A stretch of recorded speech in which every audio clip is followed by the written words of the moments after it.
ओम अज्ञानतिमिरन्धस्य ज्ञानाञ्जनशलाखया चक्षुरुन्मीलितं येन तस्मै श्रीगुरुवे नमः।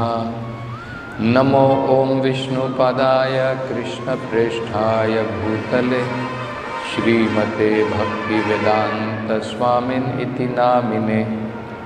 नमस्ते सरस्वती देवे गौरवाणी प्रचारिणे निर्विशेष शून्यवादी पाश्चात्य देशतारिणे। जय श्री कृष्ण चैतन्य प्रभु नित्यानंद श्री अद्वैत गदाधर श्रीवासदि गौरभक्तवृंद। हरे कृष्णा कृष्ण कृष्ण हरे हरे, हरे Ram Ram Ram Hare Hare. So Lord Kapila is further describing the result of sinful activities which one has performed while trying to maintain his family. For such a person who has, in order to gratify his senses, in order to maintain his family, without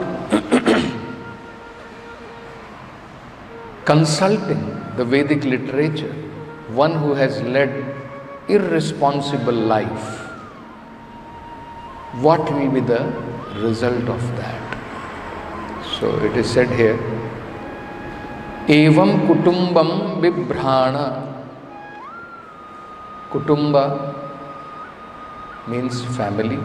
So one who has thus committed different kinds of sinful activities in order to maintain his family. Kutumba bibhrana means to maintain his family. Udaram bhara evava, and to different kinds of necessities, to make arrangements for their different kinds of necessities. Udaram bhara evava means to fill their belly. Visrajji ehu abhayam pretya. So one, Prabhupada very nicely translates this. By sinful activities, one who has thus maintained his family, what will be the result? Visrijya. When he gives up this body in this material world, iha, in this material world, ubhayam pretya, both of them or all of them, his all family members whom he has maintained. Pretya means after death, bhunkte, he undergoes tat phalam,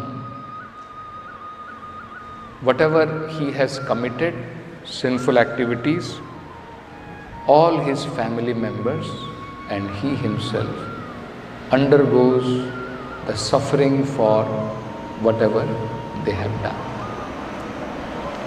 So this is very important, and Prabhupada is explaining in the purport that why people still commit sinful activities.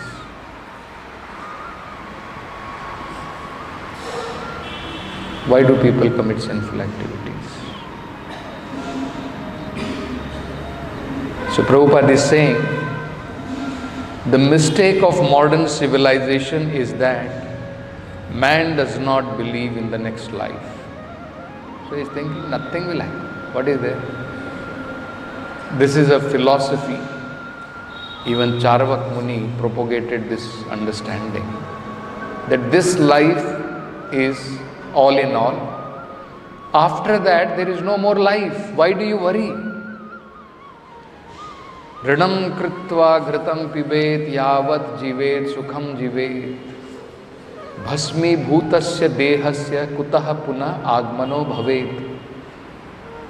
So Prabhupada says, Charvak Muni is saying, beg, borrow, steal does not matter. Enjoy your life to the fullest extent. Yavat jivet sukham jivet.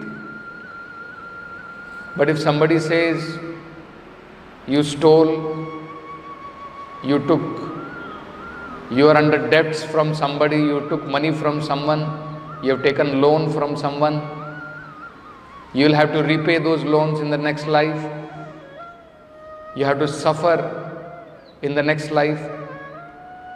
So he says, where is the question of suffering? Where is the question of next life? Bhasmi bhutasya dehasya. Once this body is burned to ash, kutah puna agmano bhaved. How he will come back? Body is gone, finished. How he is going to come back?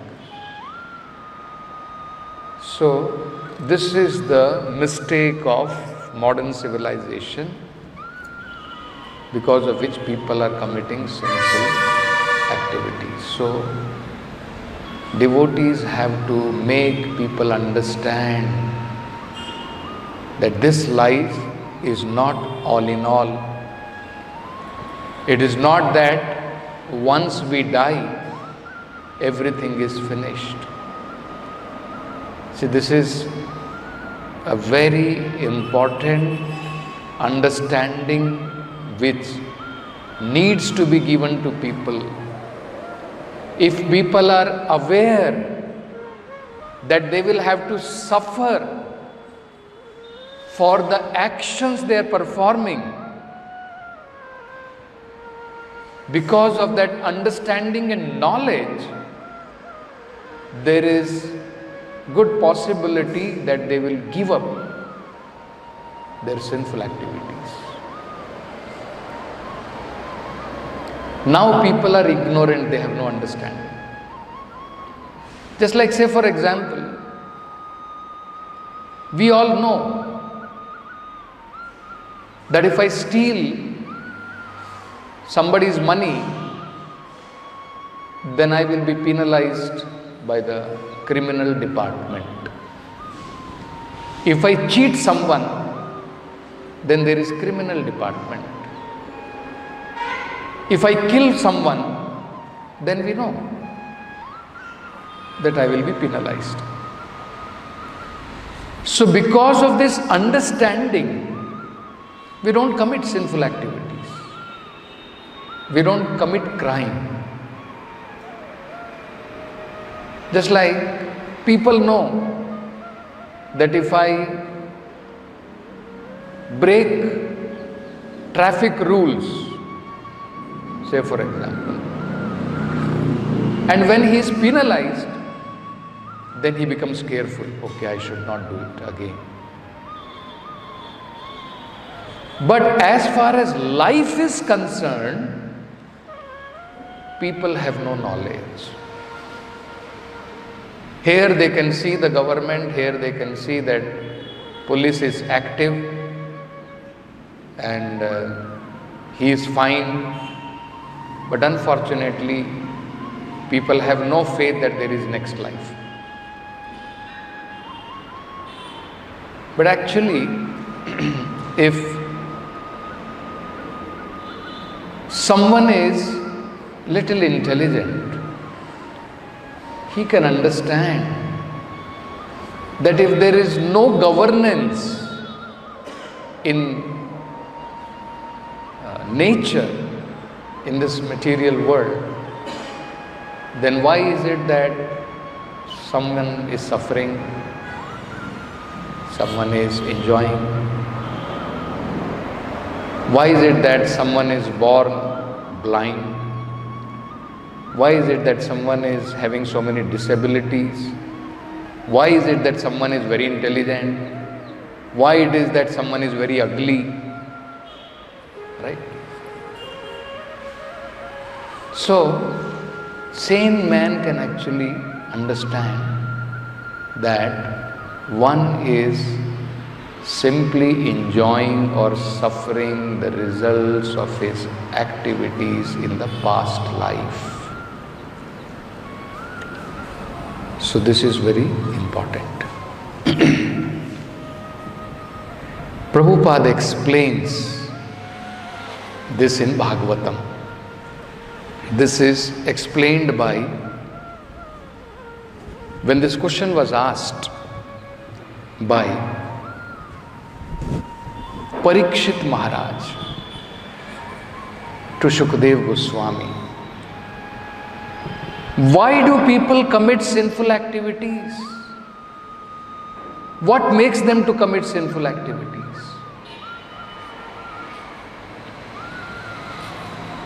So, even in Bhagavad Gita, we understand, it is explained, one commits sinful activities out of ignorance.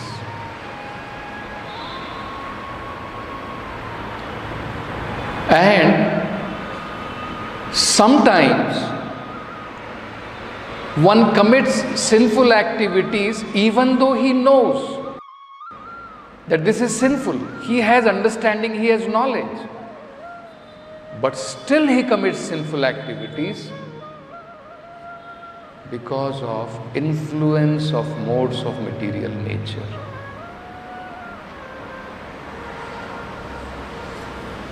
Especially when one is influenced by modes of Rajoguna and Tamoguna, then even though one knows, he commits sinful activities.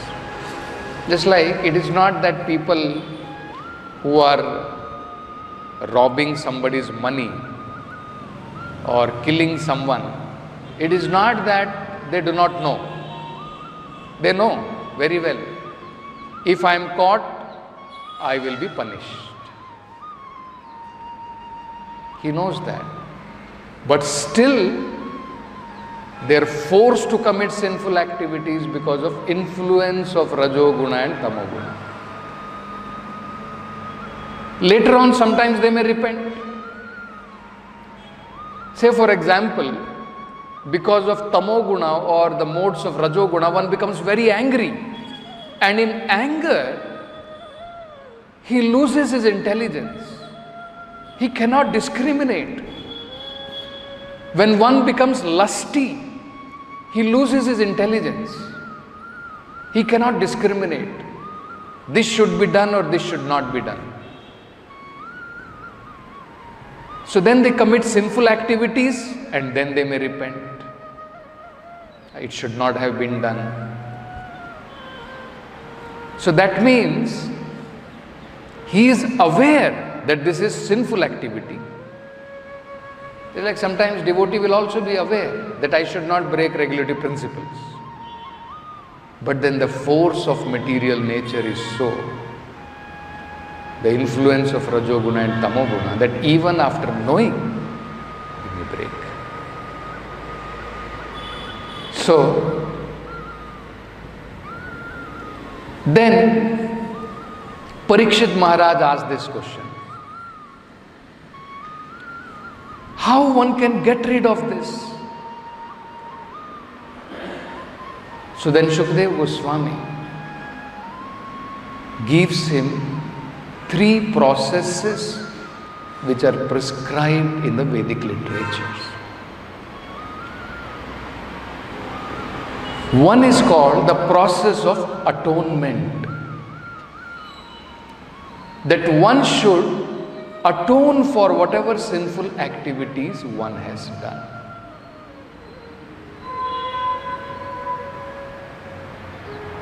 There is a process, it's given in the Vedic literatures, that if one commits a sinful activity like this, as an atonement, he should do this, he should do this. So Parikshit Maharaj was very intelligent. He could understand that this will not solve the problem. It's not that once we atone, then after that no more sinful activity we will commit. So Parikshit Maharaj calls this process as Hasti Snan. It is Naraha kunjara shauchavat. It is like an elephant taking a bath. Elephant goes and takes a very nice bath, but after it comes out of the water, it again becomes dirty. It takes mud bath. Similarly, by process of atonement, it does not solve the problem of committing sinful activity. You have done something and then you atone for it, but does it guarantee you will not commit any more sinful activity? Still you will commit. Isn't it? So Prabhupada gives the example, it is just like in the Christian community generally, they go to the church and they atone that I have done this sinful activity, my dear Lord, please forgive me. The Lord will forgive, there is no doubt. But how many times? Isn't it?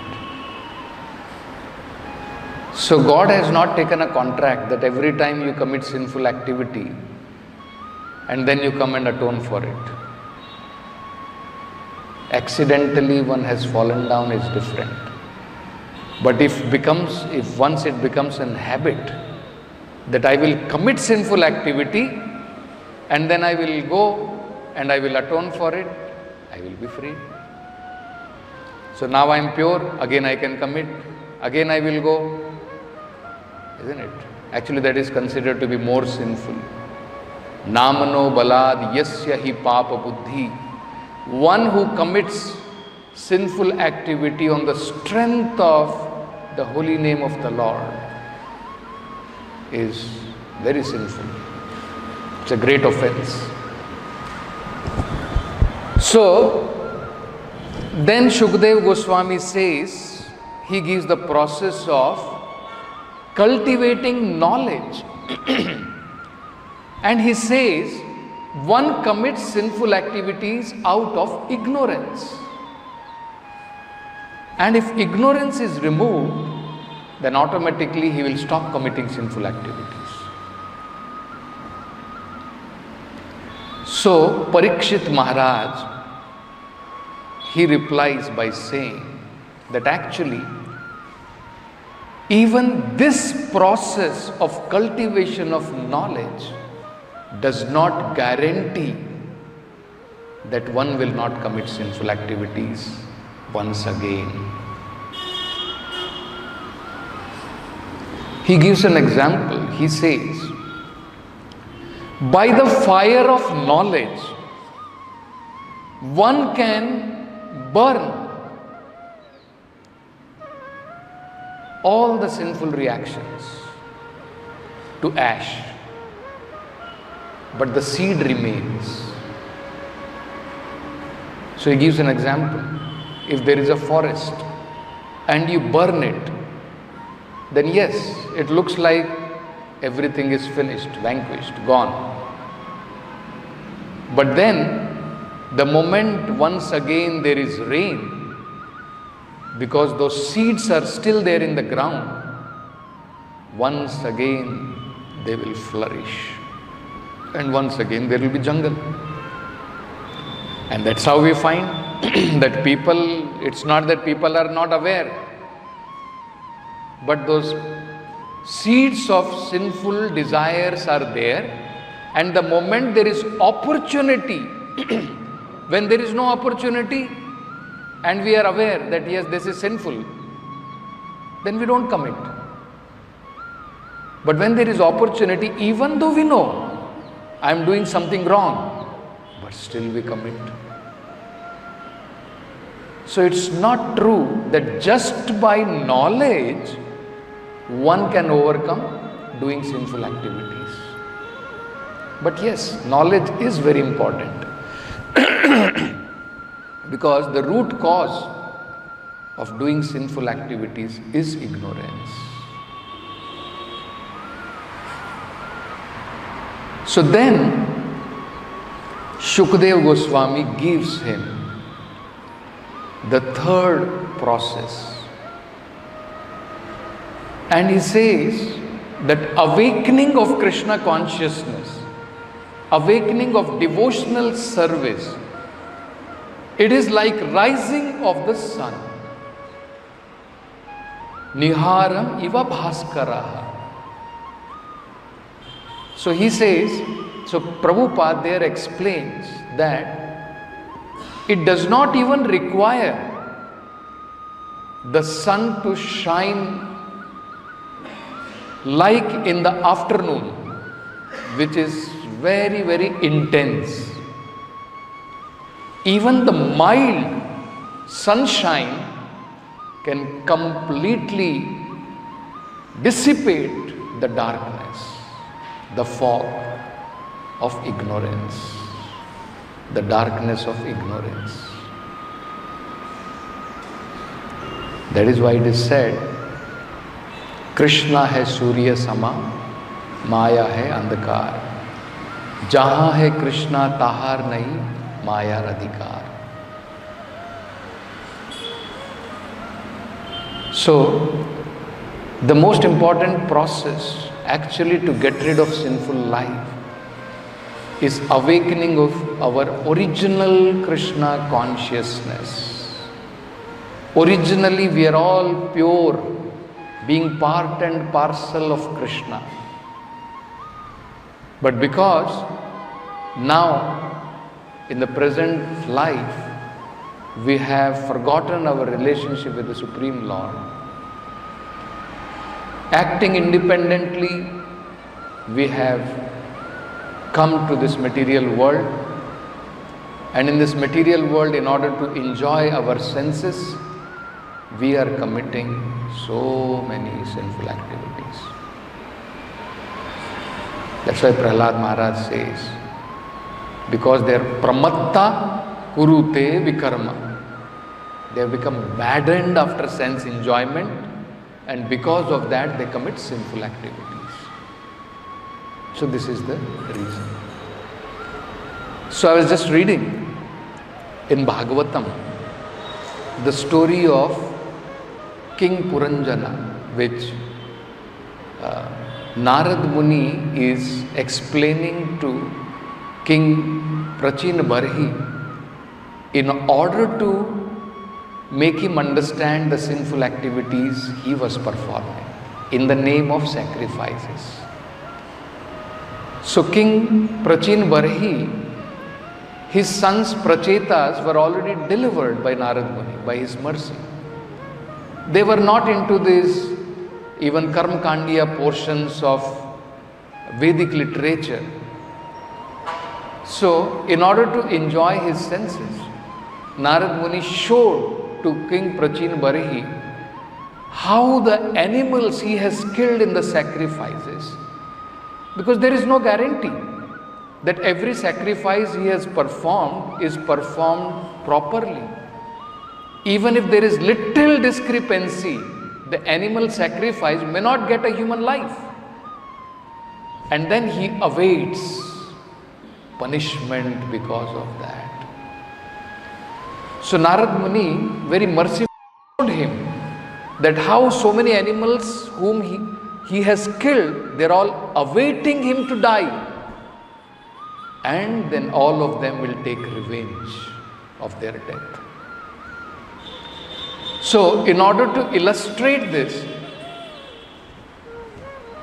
he tells him a story, imaginary story. So, this story is about King Puranjan. So, while explaining this story, he comes to one point where he explains.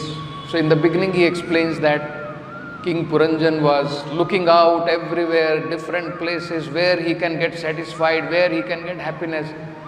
He went everywhere. He was dissatisfied.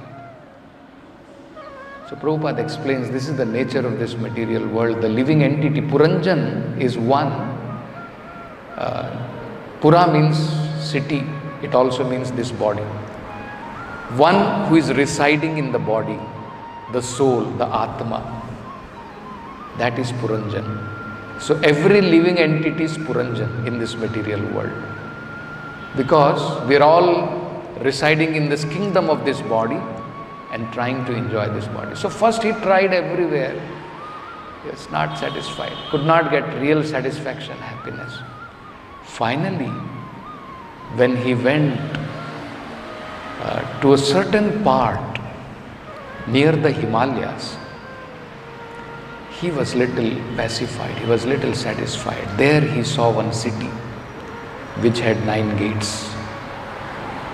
So the Vedic literature explains that actually only in this human form of life, and that too, if one is born in Bharatavarsha, that place which Puranjana occupied was Bharatavarsha. So only in the land, on the tract of land of Bharatavarsha, actually the living entity gets an opportunity that he can come out of this cycle of birth and death. So he was little pacified and he started living in this body, or he started living in that city with 9 gates. So the 9 gates are the 9 holes in our body. So Prabhupada explains very nicely that even in the earlier time, even till today, if you go to many places, every city has gates. Delhi, let me see if how many of you know, there are many gates in Delhi. Anyone remembers any gates in Delhi? Anyone has heard about Kashmiri Gate? Anyone has heard of it? If you go to railway station, New Delhi railway station, there are 2 different places. One is called Kashmiri Gate. There are other places, Lahori Gate, Ajmeri Gate. So if you want to go to Kashmir, you should pass through that gate. Lahori Gate is now closed because you cannot go to Lahore. Lahore is in Pakistan now. So that gate is permanently closed now. Otherwise there was a gate. When Pakistan was a part of India, there was a Lahori Gate. From Delhi, if you wanted to go to Lahore, you should pass through that gate. Ajmeri Gate. If you go through that gate, you will go to Ajmer. So likewise, we have 9 gates in this body. Eye gate, nose gate, mouth gate, ears gate, genital gates, rectum gate. Totally 9 gates are there. And through this, just like you go to different gate and enjoy there, similarly the living entity utilizes these gates in order to enjoy his senses. You see.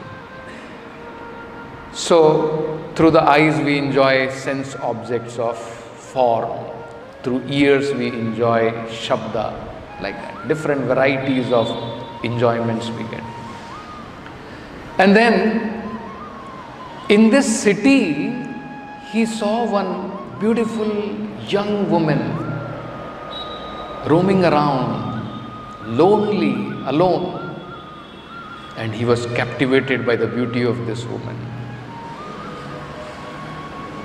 So Narada later on explains this woman is nothing but intelligence, buddhi. So the Atma has now become captured in this body of 9 gates, and then he has become captivated by his intelligence. He has given all the powers to the intelligence, contaminated intelligence, not pure intelligence. And with this contaminated intelligence, so with that woman was followed by many servants, and those servants are the senses, mind and the senses. So with that woman, that means his intelligence and his mind and senses, he began to explore this city. And he used to go out of these gates to different places to enjoy. So this is how the living entity becomes entangled in this material world. using his material intelligence, his senses, his mind, varieties of activities he performs. Then, one day, Narad Muni explains, even though he was very attached to his wife, Narad Muni is explaining how he was attached. When the wife is eating, he will also eat. Wife is going to sleep, he also goes to sleep. Wife is crying, he is also crying. Wife is laughing, he is also laughing. That means he has become a puppet in the hand of his wife. Similarly, we have lost our real intelligence and we have become subservient or servant of our polluted intelligence. Whatever our mind and our intelligence is saying, simply we are doing that. Mind is telling you cry. Prabhupada is giving the example, it is just like monkey who is trained just to act on the master's word. If the master tells, Nach Bandar Nach, and then he is dancing nicely. Okay, sometime I do not know if you have seen, at least in villages, this is very common. They will train a monkey, the monkey is getting married, and that she monkey will put one pallu on the head, and he is directing everything. And the monkey has to do whatever the master says, otherwise he has a stick in his hand. He knows, that monkey knows, I'll be beaten up otherwise. So likewise, we have become servant of our mind, intelligence and senses. So then Narad Muni explains suddenly what happened. He wanted to do one adventure. He wanted to go for an adventure. He took one ratha, sat on one chariot which had 2 wheels, and all it is described very nicely. It had 5 horses. And then followed with his commanders. Now he is proceeding. He goes to hunt animals in the forest. So, there Narad Muni explains, even though he was very attached to his wife, he could not live without his wife even for a moment. But to do this adventure, because of the desire to commit some sinful activity, he gave up even association of his wife. And he went hunting. And there, when he went hunting, his heart was like stone. He killed so many living entities unnecessarily. And then killing, finally he was fatigued. He became very tired, and being fatigued, he gave up that work. Enough, he said. And then, again he took back his chariot and started proceeding back to his palace. Now he was very hungry, very thirsty, and when he went back to his palace, there first thing he did, he took a very refreshing bath and he felt as if life has come back. He was very fatigued, very tired. So generally we know when you are very tired, very fatigued, you just go and take a nice bath. Immediately you feel refreshed. So he started feeling very refreshed. Then Uchita Ahara, he took, food which was appropriate, which gave him life and energy. He drank some water and then he took some rest, and after taking rest, he felt refreshed. Sometimes devotees, when they go out of station, Prabhu, 5 hours, 6 hours I have travelled, isn't it? You come home, you take bath, you take nice prasadam, because when you're traveling, you're not able to get proper food, all those things. You come back, nice bath you take nice prasadam, and then next day Mangalarati we are not able to come. you take nice rest, and then you feel refreshed. So Narad Muni later explains this very nicely. He says, this going for hunting of King Puranjan, it is compared to two things. One is person hunting after material pleasure, specifically hunting after money. So Prabhupada in the purport explains, in today's modern times, Monday to Friday, weekdays, people work so hard for gathering money. And then in the weekend, they want to relax. They want to go to some secluded place. They want to have shanti. Isn't it? How Prabhupada describes this. Puranjan's, he was involved in killing, sense enjoyment, and then he becomes fatigued, and then he wants to relax. Another very beautiful explanation which Narad Muni gives further later on is that, like Puranjan, the living entity being influenced by the modes of material nature, three gunas, he becomes dushkriti. So we all know there are dushkriti and sukriti. So when we are influenced by lower modes, rajoguna and tamoguna, lust and greed, then like Puranjan, we commit so many sinful activities, influenced by lust and greed. And then sometimes you will find our inner consciousness speaks to us that you are doing wrong, you are doing nonsense, stop this. Isn't it? You will find sometimes you are engaged in committing sinful activities, but Prabhupada says your inner consciousness sometimes tells you to stop that. When you become fatigued by performing sinful activities. So one may give up sinful activities at that time, but that is temporary. So there Prabhupada explains very nicely, which will be explained later by Narad Muni. Prabhupada is explaining.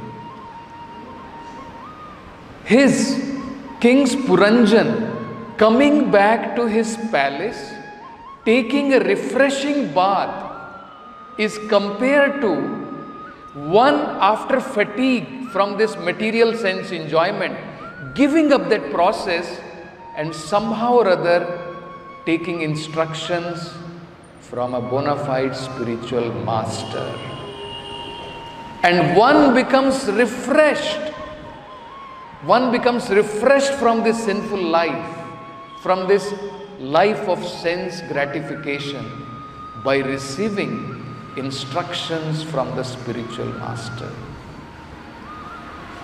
So it is just like by taking a bath, right? So by taking bath in the words spoken by pure devotees of the Lord, one can become refreshed from his sinful life. And then Prabhupada explains he took uchita ahara. Similarly, the spiritual master advises his disciples that one should refrain from meat eating, illicit sex, intoxication, all these things. He should take sattvic ahara offered to the Lord. That is called uchita ahara. And actually, Bhagavad Gita explains that this kind of food, it increases longevity. That means it increases our age. It increases our arogya, health. whether it is the bodily health or the mental health. And it is very, very pleasing to the heart. It is very pleasing to the mind, this kind of food. It increases satisfaction. It increases happiness in the life. That is the kind of food. So, after that, the king, again, when he was refreshed, then what did he do? He, full of his body, he applied chandan,